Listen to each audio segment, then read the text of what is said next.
हरियाणा के मुख्यमंत्री ने पंजाब के मुख्यमंत्री भगवंत मान को भी न्योता दिया कि वह हमारे पास आए और उन्होंने इकट्ठे होली खेली, जिसमें दोनों राज्यों के राज्यपाल भी मौजूद थे। ये बहुत बड़ी बात थी कि दोनों ने एक दूसरे को तिलक लगाए। एक खुशखबरी ही मानी जा सकती। इसी के चलते एक कटाक्ष या निशाना भी साध दिया है खट्टर साहब ने। कहते हैं कि रंगों की होली में भी राजनीति हावी हो गई जी। और राजनीति इस कदर हावी हुई कि मनोहर लाल खट्टर ने, जो हरियाणा के मुख्यमंत्री हैं, उन्होंने एक कटाक्ष किया और राजनीति खेलते हुए दाव, राजनीति का दाव ही मान सकते हैं उसको। जी। जो पानी हम SYL से लेते हैं उसको दिल्ली को सप्लाई करना होता है, इसलिए अब पंजाब में भी आम आदमी पार्टी की सरकार और दिल्ली में भी आम आदमी पार्टी की सरकार है जी। इसलिए आम आदमी पार्टी की पंजाब शाखा को, यानी कि पंजाब राज्य को, उन्हें समुचित ढंग से पानी सप्लाई करना चाहिए ताकि वह दिल्ली को आगे सप्लाई कर सके।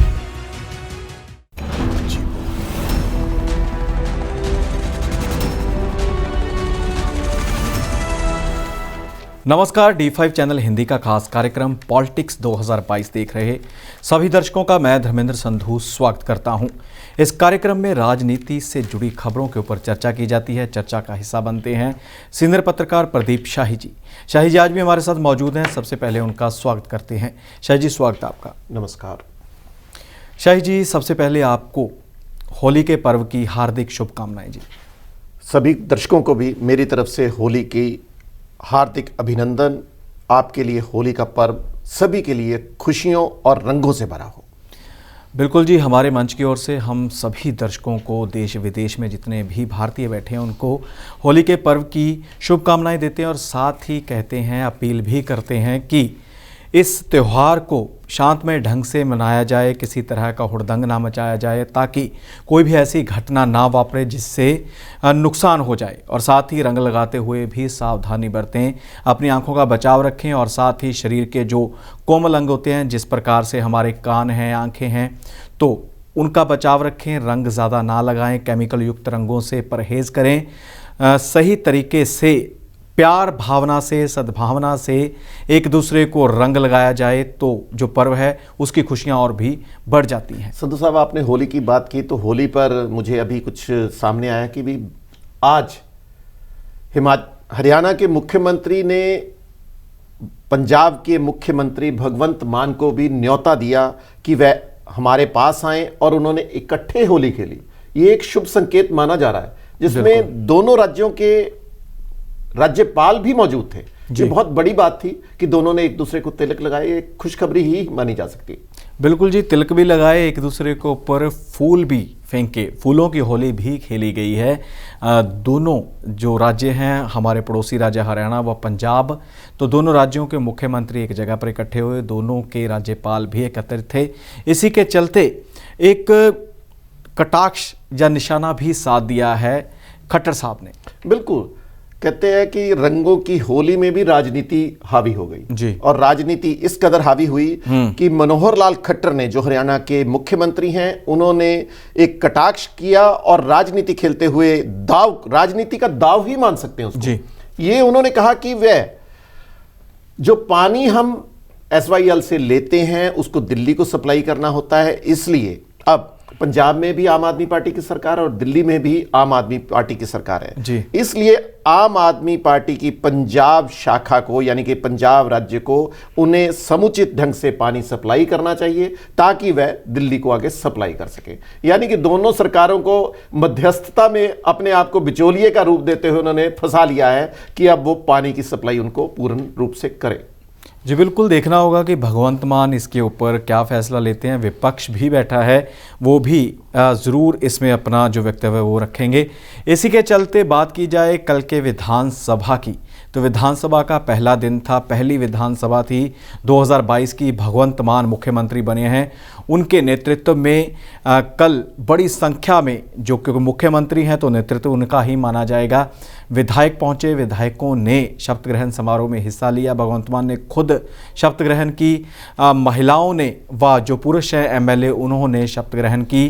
काफ़ी माहौल खुशनुमा था और ख़ास बात यह रही कि कल भी जो बसंती रंग है वो काफी देखने को मिला। बिल्कुल बिल्कुल सही कहा आपने, या यूं कह सकते हैं कि उन्होंने बसंती रंग को अपना लिया है जी, यानी कि भगत सिंह की सोच को, तभी तो उन्होंने इस सोच को परिवर्तित करते हुए सभी राजनीतिक जो दफ्तर हैं और इसके अलावा जो सरकारी दफ्तर हैं वहां पर इसीलिए शहीद आजम भगत सिंह और हमारे भारत के संविधान निर्माता डॉक्टर भीमराव अंबेडकर का चित्र भी प्रदर्शित करने का यही फैसला उसके संदर्भ में ही माना जा सकता है। जी शाह जी, बिल्कुल भगवंत मान की ओर से कल बड़े ऐलान भी किए गए हैं, बड़े फैसले भी लिए गए हैं। एक तो उन्होंने कहा है कि 23 मार्च को एक ऐसा हेल्पलाइन नंबर जारी किया जाएगा जिसके ऊपर आप वीडियो या ऑडियो भेज सकते हैं। अगर कोई सरकारी अधिकारी आपसे रिश्वत मांगता है, आपको तंग परेशान करता है तो वो भेज सकते हैं। दूसरा, उन्होंने नौकरियों को लेकर कहा है कि व्यापक स्तर पर एक योजना बनाई जाएगी ताकि युवा हैं जो हमारे पंजाब के, उनको नौकरियां मुहैया करवाई जा सकें। और साथ ही जो अधिकारी व कर्मचारी हैं सरकारी, उनके लिए भी कहा है कि जो अच्छा कार्य करेगा उसको सम्मानित किया जाएगा, उसे सर्टिफिकेट दिया जाएगा, बेस्ट परफॉर्मेंस अवार्ड दिया जाएगा। किस प्रकार से देखते हैं शाही जी आप इस सारे घटनाक्रम को कि भ्रष्टाचार मुक्त होने की ओर हमारा पंजाब बढ़ रहा है? जी बिल्कुल, ये माना जा सकता है कि जिस ढंग से दिल्ली सरकार ने यानी कि अरविंद केजरीवाल की सरकार ने एंटी करप्शन हेल्पलाइन नंबर जारी किया था तो काफी वहां पर सुविधाएं हुई जी। और लोगों में से सरकार के प्रति एक आशा की किरण भी जागी और जो भ्रष्ट कर्मचारियों पर डर भी शुरू हो गया था। वही स्थितियां शायद पंजाब में भी हेल्पलाइन नंबर जारी होने के बाद माना जा रहा है, लोगों में एक डर सा दिखाई भी दे रहा है जो भ्रष्ट अधिकारी हैं। और इस नंबर के जारी होने से, यानी कि अभी तो 23 मार्च को जारी होना है, कुछ दिन शेष हैं, परंतु एक चीज अच्छी भी लगेगी कि शायद ये माना जा सकता है कि ईमानदारी का एक नया युग शुरुआत होने की उम्मीद बिल्कुल सटीक रूप से मानी जा सकती है। साथ ही आम आदमी पार्टी में एक नए शख्स की एंट्री भी हो सकती है। पूरी तरह से जो खबरें सामने आ चुकी हैं कि हरभजन सिंह जो क्रिकेटर हैं वो आम आदमी पार्टी का हिस्सा बन सकते हैं और उनको आते ही बड़ा तोहफा मिल सकता है, राज्यसभा की जो है सदस्य मिल सकती है। यानी कि उनको मनोनीत किया जा सकता है, बिल्कुल माना जा रहा है। और इसके अलावा उनको स्पोर्ट्स यूनिवर्सिटी में भी जो जालंधर में बनने वाली, उसमें भी एक बड़ा पद मिलने की आशाएं जाग रही हैं। ये चीजें अच्छी हैं, परंतु एक चीज मुझे भगवंत मान की एक और भी ठीक लग रही है कि जो उन्होंने कहा कि एंटी करप्शन का जो नंबर है वो उनका खुद का पर्सनल नंबर होगा भगवंत मान का। तो ये कुछ ऐसा आशय जताया जा रहा है कि इससे लग रहा है कि आम आदमी पार्टी के मुख्यमंत्री गृह मंत्रालय को शायद अपने पास ही रखने की योजना बना रहे हैं ताकि वे अच्छे ढंग से भ्रष्टाचार पर नकेल कस सकें और ईमानदारी की एक शुरुआत अच्छे ढंग से हो सके। शाह जी, साथ ही बात करते हैं नवजोत सिंह सिद्धू की। पंजाब प्रदेश कांग्रेस कमेटी के अध्यक्ष थे लेकिन उन्होंने इस्तीफा दे दिया, इस्तीफा दिलवाया गया है क्योंकि हाईकमान से ऑर्डर थे कि जो 5 राज्यों के अध्यक्ष हैं वो अपने इस्तीफे भेज दें। इसी के चलते ही उन्होंने हौसला अफजाई किया भगवंत मान की, भगवंत मान को बधाई दी और साथ ही कहा है कि आपके ऊपर बहुत सारी जिम्मेदारियां हैं, आपसे हमें काफ़ी उम्मीदें हैं। ये अकेले नवजोत सिद्धू नहीं है संधू साहब, एक चीज़ और भी आई। अभी मनीष तिवारी, जब इनका खटखड़ कला में शपथ समागम था तो इन्होंने अपने सभी विपक्षी नेताओं को और सांसदों को निमंत्रण पत्र भेजे और वहां पर तो मोहम्मद सदीक जो कांग्रेस के वरिष्ठ नेता भी हैं वो भी मौजूद थे और मनीष तिवारी ने तो एक बड़ा कटाक्ष भी करते हुए, उन्हें बधाई देते हुए कटाक्ष भी किया कि भगवंत मान तो अपोजिशन की सरकार है, उन्होंने मुझे निमंत्रण भेजा है, परंतु जब चरणजीत सिंह चन्नी मुख्यमंत्री बने थे उन्होंने तो मुझे निमंत्रण पत्र भी नहीं भेजा। तो इस तरह की स्थितियां काफी अलग राजनीति की शुरुआत मानी जा सकती है कि आम आदमी पार्टी सभी दलों को साथ में मिलकर लेकर आगे चलने की योजना में काम करने की कोशिश कर रही है।